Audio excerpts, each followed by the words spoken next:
તો કેમ છો દોસ્તો, સ્વાગત છે તમારું મારી ચેનલ ગુજરાતી ટેકમાં। દશામાનું આવું સુંદર મજાનું સ્ટેટસ બનાવવા માટે સિમ્પલ દોસ્તો આપણે શું કરવાનું છે, અલાઇટ મોશનની એપને ખોલી લેવાની છે। તેની અંદર આપણે આગળની પ્રોસેસ કરવાની છે। દોસ્તો આપણે વિડીયો શરૂ કરીએ તે પહેલાં જો તમે મારી ચેનલ પર નવા આવ્યા હોય હજી સુધી મારી ચેનલને સબસ્ક્રાઇબ ના કરી તો તેને સબસ્ક્રાઇબ કરી લો, તેના બાજુના બેલ આઇકનને પ્રેસ કરી લો, જેથી કરીને મારો નવો કોઈ વિડીયો અપલોડ થાય તો તે નોટિફિકેશન સૌથી પહેલાં તમને મળી જાય। અલાઇટ મોશન ખોલ્યા બાદ દોસ્તો પ્લસ આઇકન પર ક્લિક કરી 9:16 રહેશે ને બ્લેક બેકગ્રાઉન્ડ લઈને ક્રિએટ પ્રોજેક્ટ ઉપર ક્લિક કરી દેવાનું છે। ત્યારબાદ સિમ્પલી સૌથી પહેલાં દોસ્તો આપણે જે સોંગ લેવું તે સોંગ સૌથી પહેલાં આપણે લઈ લેવાનું છે। તો દોસ્તો મારું સોંગ સૌથી પહેલાં હું અહીંયા લઈ રહ્યો છું, તમે દોસ્તો જોઈ શકશો।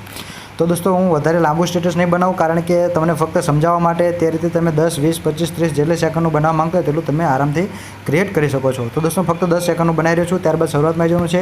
હવે આપણે શું કરવાનું છે, આપણે આમાં સૌથી પહેલાં ઇમેજો લઈ લેવાની છે। દશામાની સારી સારી ઇમેજો આપણે લઈ લેવાની છે। તો તે આપણે પ્લસ આઇકન પર ક્લિક કરી વિડીયો ઇમેજમાં જઈને દોસ્તો તમે જો સારી સારી ઇમેજ અહીંયા સૌથી પહેલાં લઈ લઉં છું, તમે દોસ્તો જોઈ શકશો। અહીંયા આ પહેલી ઇમેજ મેં લઈ લીધી।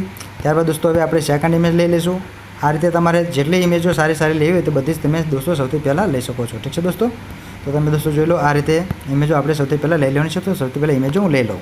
તો દોસ્તો મેં ઇમેજો અહીંયા લઈ લીધી છે, તમે જોઈ શકો છો। ત્યારબાદ આપણે શું કરવાનું છે, હવે આની અંદર આપણે ઇફેક્ટ એડ કરવાની છે। તો ઇફેક્ટને એડ કરવા માટે સૌથી પહેલાં દોસ્તો બહાર આવી જવાનું છે। હું તમને XML ફાઇલ આપી રહ્યો છું મારી ટેલિગ્રામની ચેનલ ઉપર, ત્યાંથી તમને આ બંને ઇફેક્ટો જે અહીંયા છે મારી પાસે તે તમને મળી જશે। દોસ્તો તમે જો આ આપણે તે પ્રોજેક્ટ છે જેની XML ફાઇલ તમને મારે ટેલિગ્રામ ચેનલમાં મળવાની છે। દોસ્તો આપણે જો પહેલી ઇફેક્ટ આવી લીધી છે, તો પહેલી ઇમેજ જે છે તેના પર દોસ્તો આપણે સૌથી પહેલાં ક્લિક કરી લેવાનું છે। તમે દોસ્તો જોઈ લો, અહીં નીચે જશો એટલે આપણને પહેલી ઇમેજ મળી જશે। તો આ ઇમેજ ઉપર ક્લિક કરવાનું છે, ઇફેક્ટમાં જવાનું છે, 3 ડોટ્સ પર ક્લિક કરીને કોપી ઇફેક્ટ કરી લેવાનું છે। ત્યારબાદ દોસ્તો અહીંયાથી આવી જવાનું છે બહાર, ઠીક છે દોસ્તો। ત્યારબાદ અત્યારે આપણે હાલ જે પ્રોજેક્ટ ક્રિએટ કરી રહ્યા હતા તેની અંદર જતા રહેવાનું છે, તમે દોસ્તો જોઈ લો। તેની અંદર જે સૌથી પહેલી ઇમેજ છે તેના પર ક્લિક કરી ઇમેજમાં ઇફેક્ટમાં જવાનું છે, ઇફેક્ટમાં ગયા બાદ 3 ડોટ્સ પર ક્લિક કરીને પેસ્ટ ઇફેક્ટ કરી દેવાનું છે। ત્યારબાદ દોસ્તો આપણે બીજા નંબરની જે ઇમેજ છે તેને છોડી દેવાની છે। ત્યારબાદ ત્રીજા નંબરની જે ઇમેજ છે તેની અંદર જઈને ઇફેક્ટમાં જઈને 3 ડોટ્સ પર ક્લિક કરીને પેસ્ટ ઇફેક્ટ કરી દેવાની છે। આ રીતે દોસ્તો એક ઇમેજ છોડીને એક ઇમેજમાં આપણે આ ઇફેક્ટ લઈ લેવાની છે, ઠીક છે દોસ્તો। ત્યારબાદ ફરીથી આપણે જે XML ફાઇલ આપણે લીધી છે તેની અંદર જતા રહીશું, ત્યાંની અંદરથી આપણે બીજી જે ઇફેક્ટ છે તેને દોસ્તો આપણે લઈ લઈશું। તો દોસ્તો બીજી ઇફેક્ટ આપણી પાસે અહીંયા તમે દોસ્તો જોઈ લો, આ છે બીજી ઇફેક્ટ। તેને ઇમેજ ઉપર ક્લિક કરી ઇફેક્ટમાં જવાનું છે, 3 ડોટ્સ પર ક્લિક કરી અને કોપી ઇફેક્ટ કરી લેવાનું છે। ત્યારબાદ દોસ્તો અહીંયાથી આવી જવાનું છે બહાર। ત્યારબાદ આપણે હાલ અત્યારે જે પ્રોજેક્ટ ક્રિએટ કરી રહ્યા હતા તેની અંદર જતા રહેવાનું છે। પહેલા નંબરની ઇમેજને છોડી અને બીજા નંબરની ઇમેજ ઉપર ક્લિક કરી ઇફેક્ટમાં જવાનું છે, 3 ડોટ્સ પર ક્લિક કરીને પેસ્ટ ઇફેક્ટ કરી લેવાનું છે। આ રીતે દોસ્તો ત્રીજા નંબરની ઇમેજને છોડીને ચોથા નંબરમાં આપણે એ રીતે એડ કરી લેવાનું છે। તો દોસ્તો તમે જોઈ લો, આપણું સ્ટેટસ કંઈક આવું બનશે। અહીંયા તમે જોઈ શકો છો। તો હવે આપણે આની અંદર થોડીક ઇફેક્ટ એડ કરીશું, થોડી ફ્રેમ પર। તો તેના માટે દોસ્તો પ્લસ આઇકન પર ક્લિક કરીશું। ત્યારબાદ ઇમેજ એન્ડ વિડીયોમાં જતા રહીશું। ત્યારે એક સારી એવી લાઇટિંગવાળી ઇફેક્ટ અહીંથી લઈ લેવાની છે દોસ્તો। અહીંયા મેં જે ઇફેક્ટ મેં લીધી છે લાઇટવાળી દોસ્તો, તેની આપણે આગળ એક વિડીયો બનાવેલો હતો જેની અંદર આપણે લખ્યું હતું કે સ્ટેટસ બનાવવાનું બધું મટીરિયલ।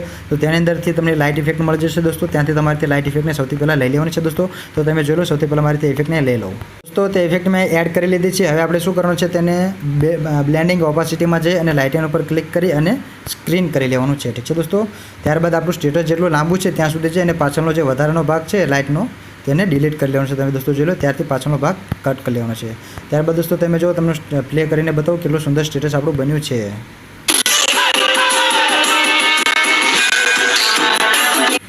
તો દોસ્તો આ રીતે તમારે દશામાનું ખૂબ જ બેસ્ટ અને સારું અત્યારે સ્ટેટસ બનાવીને તમારા ઇન્સ્ટાગ્રામ, ફેસબુક, વોટ્સએપ કે યુટ્યુબમાં તમે અપલોડ કરશો તો ખૂબ જ ટ્રેન્ડમાં રહેશે અને તે વાયરલ પણ થવાના ચાન્સીસ રહેલા છે। તો દોસ્તો જો તમને મારો વિડીયો ગમે તો વિડીયોને લાઇક કરી દેજો, ચેનલ પર નવા આવે તો તેને સબસ્ક્રાઇબ કરી લેજો। તમારો કોઈ ક્વેશ્ચન હોય તો મને કોમેન્ટ કરજો દોસ્તો। અને આપણે આ પ્રોજેક્ટની XML ફાઇલ આપણે ટેલિગ્રામ ચેનલમાં મળી જશે અને આપણે ટેલિગ્રામ ચેનલની લિંક તમને આ વિડીયોની ડિસ્ક્રિપ્શનમાંથી મળી જશે। અને મેં આમાં જે લાઇટ ઇફેક્ટનો યુઝ કર્યો છે દોસ્તો, તેનો આપણે આગળ એક વિડીયો બનાવેલો છે જેની અંદર મેં લખ્યું હતું સ્ટેટસ બનાવવા માટેનું મટીરિયલ, ઠીક છે દોસ્તો। તો તમે તે વિડીયો ના જોઈએ તો તેની લિંક મારા આ વિડીયોની ડિસ્ક્રિપ્શન આપી દઈશ, ત્યાંથી તમારે તેને ડાઉનલોડ કરી લેવાનું છે। આપણું સ્ટેટસ બનીને તૈયાર થઈ ગયું છે। ત્યારબાદ તમે દોસ્તો જો અહીં ઉપર જે આપણે એરો છે ત્યાં ક્લિક કરી અને તેને દોસ્તો આપણે ઝડપથી એક્સપોર્ટ કરી લેવાનું છે। અને એક્સપોર્ટ કર્યા બાદ દોસ્તો આપણે તેને આપણી ગેલેરીની અંદર સેવ કરી લેવાનું છે, ઠીક છે દોસ્તો। તો વિડીયો ગમે હોય તો વિડીયોને લાઇક કરી દેજો અને તમે ચેનલ પર નવા જ આવે તો તેને સબસ્ક્રાઇબ કરી લેજો દોસ્તો। તો હવે આપણે મળીશું નેક્સ્ટ વિડીયોમાં, ઠીક છે દોસ્તો। ત્યાં સુધી આવજો, bye bye, C you, Tata.